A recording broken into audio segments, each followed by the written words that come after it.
A las 02:30 horas del 7 de junio de 1944, 200 aviones de transporte rugían sobre la costa francesa. Dentro de uno de esos gigantes metálicos, un joven mecánico de Lima apretaba la correa de su paracaídas con manos que habían aprendido a no temblar. En 30 segundos saltaría hacia la oscuridad absoluta sobre territorio enemigo, pero nadie en su país natal sabría jamás que estuvo allí.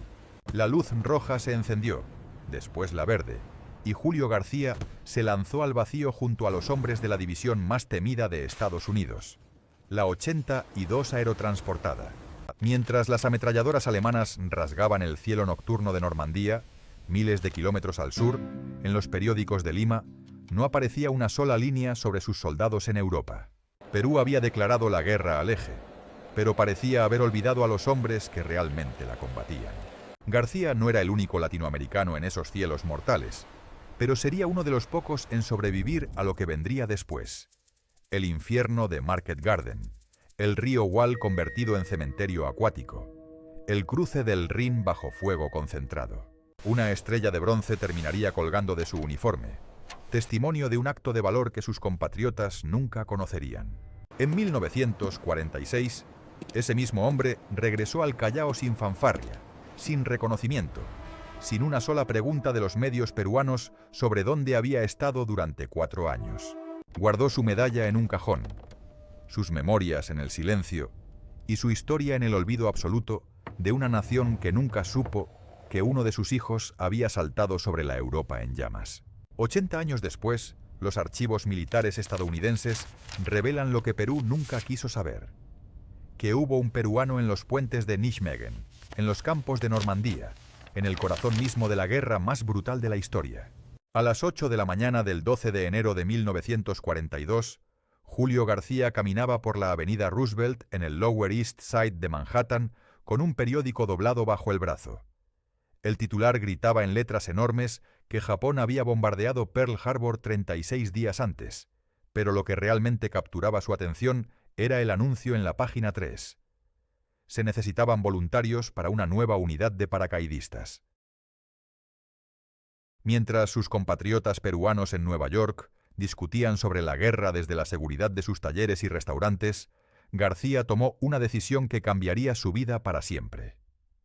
Al mediodía de ese mismo día, había cruzado las puertas de la oficina de reclutamiento en la calle Whitehall.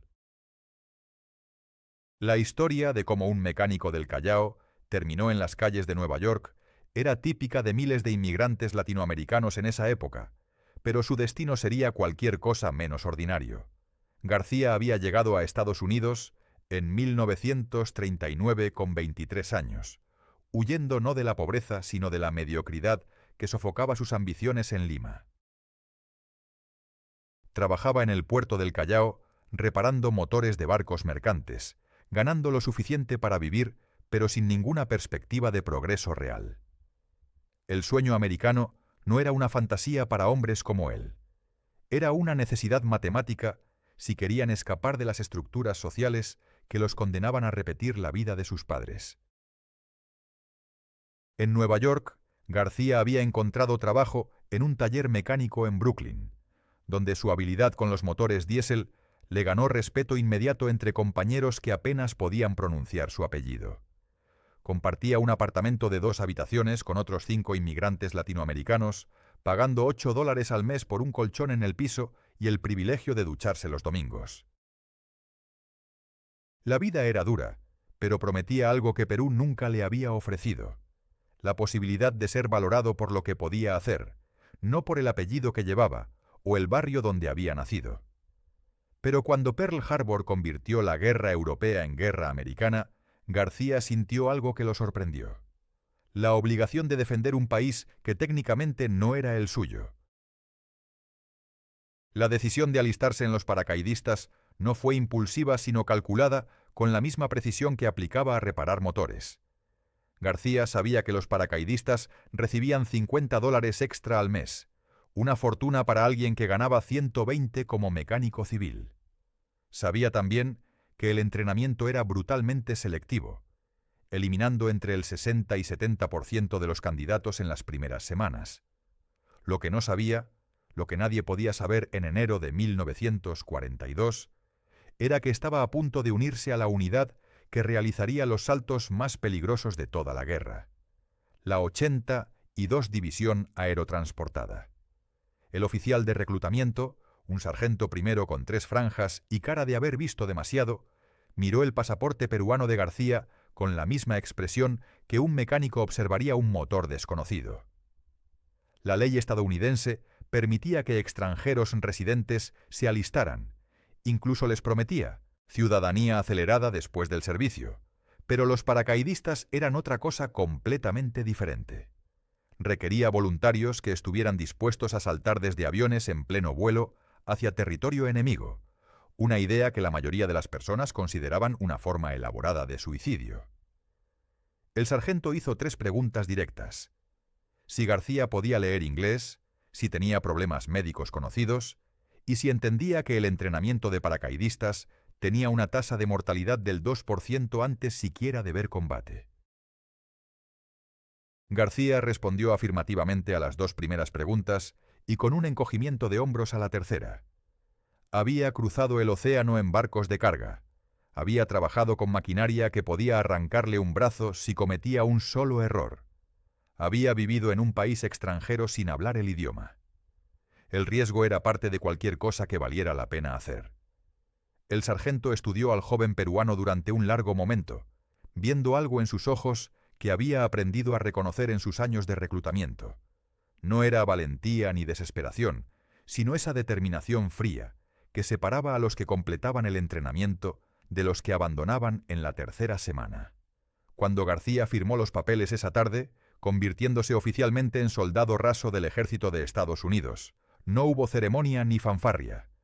Le entregaron un boleto de tren a Fort Benning, Georgia, donde comenzaría el entrenamiento básico en 10 días, y una advertencia escrita de que si no se presentaba sería considerado desertor. Esa noche, García escribió una carta a su madre en Lima, diciéndole solo que había encontrado un trabajo mejor en el sur. No mencionó que ese trabajo consistía en aprender a matar alemanes desde el cielo. No mencionó que las estadísticas sugerían que 1 de cada paracaidistas no sobreviviría a su primer salto de combate. Guardó esos detalles para sí mismo, junto con la emoción extraña que sentía. Por primera vez en su vida había elegido algo completamente suyo. A las 5 de la mañana del de febrero de 1942, 342 reclutas formaban en perfecta línea bajo la lluvia helada de Fort Benning, Georgia. El sargento instructor caminaba lentamente frente a ellos con una expresión que sugería que estaba evaluando ganado destinado al matadero. Les informó con voz monótona que estadísticamente solo 103 de ellos llegarían al final del entrenamiento básico de infantería, y de esos, tal vez 30 completarían las 38 semanas adicionales requeridas para convertirse en paracaidistas certificados. Julio García, de pie en la 3ª fila, calculó mentalmente que sus probabilidades de supervivencia eran del 8.7%. Había enfrentado peores odds reparando motores defectuosos en barcos que zarpaban al día siguiente. El entrenamiento básico de infantería era brutal pero predecible. Marchas de 30 kilómetros con 45 kilos de equipo. Ejercicios de combate cuerpo a cuerpo hasta que tus manos sangraban sobre el saco de arena. Práctica de tiro hasta que el retroceso del rifle Springfield dejaba moretones permanentes en tu hombro. García descubrió que su cuerpo, fortalecido por años de trabajo físico en puertos y talleres, respondía mejor que el de los muchachos de 18 años, que llegaban directamente de las granjas de Iowa o las oficinas de Chicago. Lo que lo sorprendió no fue el dolor físico, que había aprendido a ignorar mucho tiempo atrás, sino la ciencia brutal detrás del entrenamiento. Los instructores no estaban creando soldados, estaban destruyendo civiles primero, eliminando sistemáticamente cada vestigio de individualidad hasta que solo quedaba un organismo que respondía a órdenes sin pensar. Después de 13 semanas en Fort Benning, García fue transferido a Fort Bragg, Carolina del Norte, donde comenzaría el entrenamiento específico de paracaidistas con la 82 División Aerotransportada. El primer día, el comandante de entrenamiento, un capitán con alas de paracaidista y una cicatriz que le cruzaba toda la mejilla izquierda, reunió a los 127 candidatos en un hangar vacío. Les mostró estadísticas escritas en una pizarra. De los 3.200 hombres que habían intentado calificar como paracaidistas en el último año, solo 943 lo habían logrado. 23 habían muerto durante el entrenamiento, no en combate, sino simplemente aprendiendo a hacer algo que la evolución había programado al cerebro humano para evitar a toda costa. El capitán explicó con voz clínica que saltar de un avión en pleno vuelo violaba cada instinto de supervivencia que la especie humana había desarrollado durante millones de años. La primera fase del entrenamiento de paracaidistas no involucraba aviones, sino torres de 30 metros de altura, diseñadas para simular la experiencia de un salto real. García subió esas escaleras metálicas por primera vez en la tercera semana de marzo, con un arnés conectado a cables que supuestamente controlarían su descenso. Desde esa altura, Fort Bragg se extendía como un mapa viviente. Los barracones ordenados en filas perfectas, los campos de entrenamiento donde miles de hombres se preparaban para la guerra, las pistas donde los bombarderos Mitchell practicaban aterrizajes. El instructor le gritó que mirara hacia abajo, que procesara la altura, que entendiera que esto era solo el 10% de la distancia real desde la que saltaría en combate. Cuando la señal sonó y García se lanzó al vacío, experimentó por primera vez lo que los veteranos llamaban el momento de verdad. Ese segundo infinito donde tu cerebro grita que vas a morir y tienes que obligarlo a callarse. Los saltos desde la torre eran psicológicos, pero los saltos reales desde aviones Douglas C-47 Skytrain eran donde se separaban los paracaidistas de los candidatos eliminados. García realizó su primer salto real el 28 de abril de 1942 a las 9 de la mañana, desde una altura de 380 metros sobre la zona de lanzamiento número 3. El rugido del motor Pratt y Whitney de 1.200 caballos de fuerza era ensordecedor. El olor a combustible de aviación mezclado con aceite y sudor creaba una atmósfera casi asfixiante dentro del fuselaje. Cuando la luz verde se encendió y el Jump Master gritó la orden, García fue el tercero en saltar, lanzándose hacia el vacío con una velocidad de caída inicial de 32 km por hora antes de que su paracaídas T-5 se desplegara con un tirón violento que casi le dislocó ambos hombros. En esos segundos eternos entre saltar y sentir la apertura del paracaídas, Julio García entendió algo fundamental sobre la naturaleza humana que ningún manual de entrenamiento podía enseñar. El coraje no era la ausencia de miedo, sino la capacidad de funcionar cuando cada célula de tu cuerpo te ordenaba paralizarte. Aterrizó con una técnica imperfecta que le causó un esguince leve en el tobillo derecho, pero aterrizó. De los 32 hombres que saltaron ese día, se negaron en el último segundo, congelándose en la puerta del avión mientras el Jump Master les gritaba. Fueron eliminados del programa antes de que el C-47 aterrizara.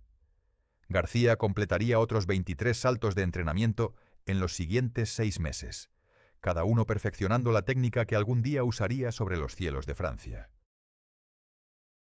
A las 02:30 horas del 7 de junio de 1940 Julio García estaba sentado en el banco de metal de un C-47 que rugía sobre el Canal de la Mancha a 200 metros de altura. 24 horas antes, la operación más grande de la historia había comenzado con 132.000 hombres golpeando las playas de Normandía, pero las transmisiones de radio que llegaban al cuartel general de la 82 eran caóticas y contradictorias. Los paracaidistas que habían saltado en la madrugada del 6 de junio estaban dispersos por toda la campiña francesa. Algunos batallones habían perdido hasta el 70% de sus efectivos en las primeras 12 horas. Lo que García y sus camaradas estaban a punto de hacer no era refuerzo. Era un intento desesperado de evitar que las líneas aliadas colapsaran completamente antes de que la infantería pudiera avanzar desde las playas. Cuando la luz verde se encendió y el Jump Master gritó la orden, García fue el 17º en saltar hacia una oscuridad atravesada por trazadoras antiaéreas que convertían el cielo en una tormenta de fuego. su paracaídas se desplegó a 300 metros de altura, justo cuando una batería de cañones de 20 milímetros abrió fuego desde una posición que los informes de inteligencia habían marcado como destruida. El soldado a su izquierda, un mecánico de Detroit llamado Thompson, simplemente dejó de existir cuando una ráfaga le atravesó el torso y convirtió su paracaídas en tiras de seda ardiente. García aterrizó en un campo inundado cerca de Sainte-Mère-Église, hundiéndose hasta la cintura en agua fría que olía a diésel y muerte, rodeado por los cuerpos de paracaidistas alemanes y estadounidenses que habían caído en las mismas zonas de lanzamiento 24 horas antes. Las siguientes 72 horas fueron un ciclo interminable de avances, retrocesos y combates desesperados en los setos bocage, que convertían cada campo en una fortaleza natural. García formaba parte del 2º Batallón del 505 Regimiento de Infantería Paracaidista, una unidad que había perdido 453 hombres el día D, pero seguía recibiendo órdenes de tomar posiciones fortificadas como si estuviera a plena capacidad. El 8 de junio, su pelotón recibió la orden de tomar una granja fortificada que dominaba la ruta de Carentan, defendida por 32 paracaidistas alemanes de la 6ª División Fallschirmjäger, con 3 ametralladoras MG-42. La batalla duró 40 minutos y terminó con 27 alemanes muertos, 5 capturados y 18 estadounidenses heridos o muertos. García sobrevivió porque un sargento de Kansas llamado Mitchell le empujó detrás de un muro de piedra medio segundo antes de que una ráfaga atravesara el espacio donde había estado parado. Pero Normandía fue solo el preludio. En septiembre de 1940 García saltó de nuevo, esta vez sobre Holanda como parte de la Operación Market Garden, el plan más ambicioso y mal concebido de toda la guerra. La idea era simple en teoría: lanzar 35.000 paracaidistas para capturar una serie de puentes que permitirían a los tanques británicos avanzar directamente hasta Alemania. En la práctica, Market Garden se convirtió en una pesadilla de comunicaciones interrumpidas, pronósticos meteorológicos ignorados y resistencia alemana subestimada catastróficamente. García aterrizó cerca de Grave el 17 de septiembre bajo fuego directo de morteros, en una zona de lanzamiento que los informes prometían estaba despejada pero que resultó estar defendida por 2 compañías de granaderos SS. El objetivo de la 82 era capturar y mantener el puente sobre el río Waal en Nijmegen, un puente de acero de 600 metros de largo que era la única ruta para que los tanques británicos cruzaran hacia Arnhem. Los alemanes sabían exactamente lo que estaba en juego y habían convertido ambas orillas del río en zonas de muerte con ametralladoras, morteros y cañones antitanque. Durante días, la 82 intentó tomar el puente desde tierra mientras los tanques británicos se retrasaban kilómetros atrás, atascados en una única carretera elevada que los alemanes bombardeaban metódicamente. Finalmente, el 20 de septiembre, el comando tomó la decisión que definiría el destino de Julio García y ganaría su lugar en la historia. Cruzarían el Waal en botes de lona bajo fuego directo para tomar el puente desde el lado opuesto. A las 3 de la tarde de ese día, 260 paracaidistas, García entre ellos, subieron a 26 botes de asalto, plegables que parecían más apropiados para un lago tranquilo que para un río de 400 metros de ancho bajo fuego concentrado de ametralladoras. El cruce del Waal es recordado por historiadores militares como uno de los asaltos más desesperados de la Segunda Guerra Mundial. 48 hombres murieron antes de llegar a la orilla opuesta. Los botes se hundían o se desintegraban bajo el impacto de proyectiles de 20 milímetros. García remaba con una intensidad mecánica, mientras su compañero de bote, un granjero de Nebraska, dejaba de remar y simplemente se desplomaba con un agujero del tamaño de un puño en el pecho. Cuando finalmente llegó a la orilla norte, solo quedaban 123 hombres operativos de los 260 que habían comenzado el cruce. Lo que ocurrió en las siguientes 2 horas después del cruce del Waal quedaría registrado en los archivos oficiales del Ejército de Estados Unidos bajo el Código de Acción Distinguida, pero tomaría 63 días antes de que alguien procesara el papeleo que convertiría a Julio García en receptor de la Estrella de Bronce.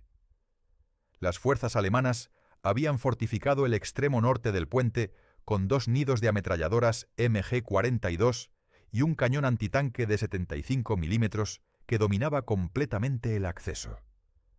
Los 123 paracaidistas que habían sobrevivido al cruce debían avanzar 600 metros bajo fuego directo para tomar esas posiciones antes de que los alemanes volaran el puente. El teniente al mando del pelotón de García había muerto en el bote, lo que significaba que la estructura de comando se había desintegrado en el caos absoluto del combate. García vio que el cañón antitanque alemán estaba posicionado de tal manera que podía aniquilar a cualquiera que intentara un asalto frontal, pero su ángulo de fuego dejaba un sector muerto a la derecha, protegido por un terraplén bajo. Sin esperar órdenes que ya no existían, comenzó a avanzar por ese sector arrastrándose con su rifle M1 Garand y granadas de mano que había salvado del agua. 3 paracaidistas lo vieron moverse y lo siguieron instintivamente, confiando en que este mecánico peruano que había sobrevivido a Normandía sabía algo que ellos no. En testimonios escritos décadas después, un soldado llamado James Peterson recordaría ese momento con una precisión casi fotográfica. García avanzando metro a metro mientras el cañón alemán disparaba sistemáticamente contra las posiciones principales, totalmente ajeno al flanco vulnerable que estaba siendo infiltrado. Cuando García llegó a 20 metros del cañón, lanzó sus granadas en sucesión rápida. Las 2 primeras cayeron cortas, pero la tercera impactó directamente en la posición, matando a 3 de los artilleros alemanes. El cuarto intentó girar el cañón, pero García ya estaba corriendo hacia él, disparando su Garand con una precisión mecánica que solo viene de horas interminables de práctica en campos de entrenamiento. El nido de ametralladoras más cercano intentó reaccionar, pero los 3 paracaidistas que habían seguido a García ya estaban sobre ellos con fuego de supresión.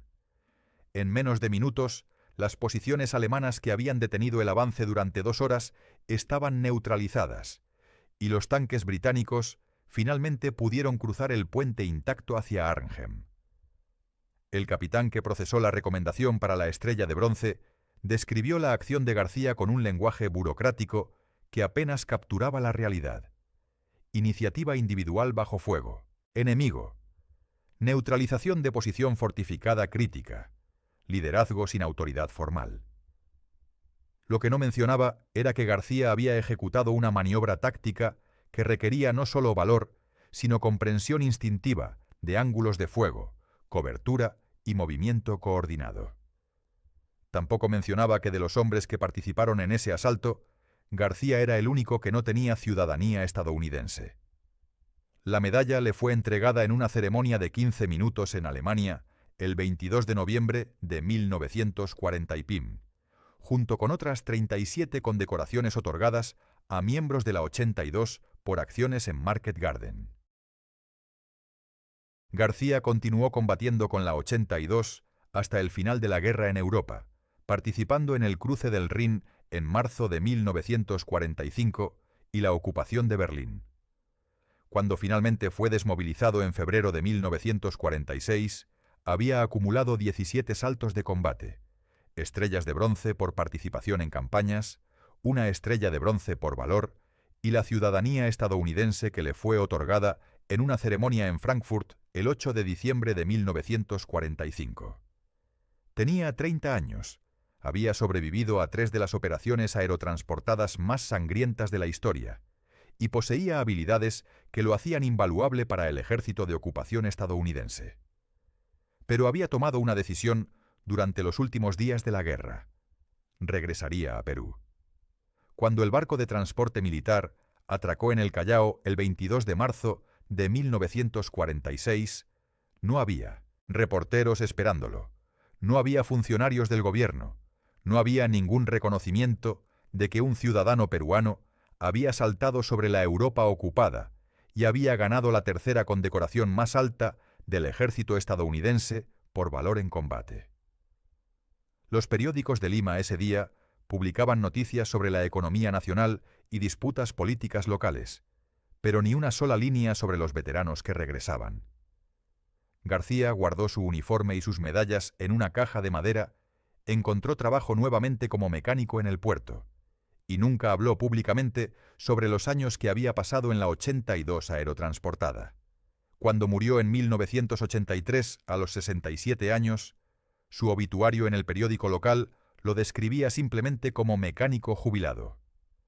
La historia de Julio García, el paracaidista peruano que saltó sobre Normandía y cruzó el Waal bajo fuego, permaneció enterrada en archivos militares estadounidenses que Perú nunca consultó, un testimonio silencioso de los hombres que luchan en guerras que sus propios países eligen olvidar.